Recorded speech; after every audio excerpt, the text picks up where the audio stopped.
বড়মান মন্দিরে দাঁড়িয়ে বলছি, এই মন্দির একটা ব্যবসায় পরিণত হয়েছে।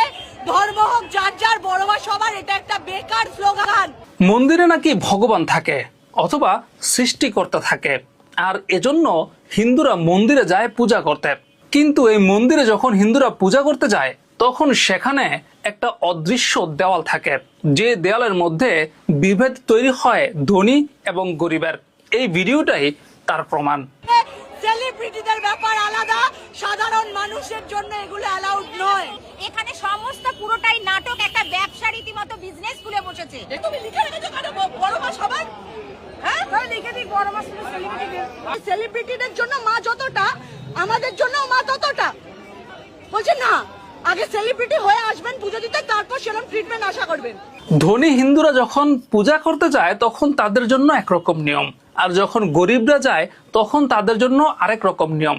কিন্তু এই নিয়মের কোনো বালাই নেই মুসলমানদের মধ্যে। যখন কেউ মসজিদে যায় তখন তার পরিচয় সে একজন মুসলিম এবং সে একজন মানুষ, সে সেখানে আল্লাহ পাকের ইবাদতের জন্য এসেছে বা নামাজের জন্য এসেছে। সেখানে কে গরিব, কে ধনী, কে কত কোটি টাকার মালিক সেটা কিন্তু দেখা হয় না। আর এজন্যই ইসলাম ধর্মই সেরা।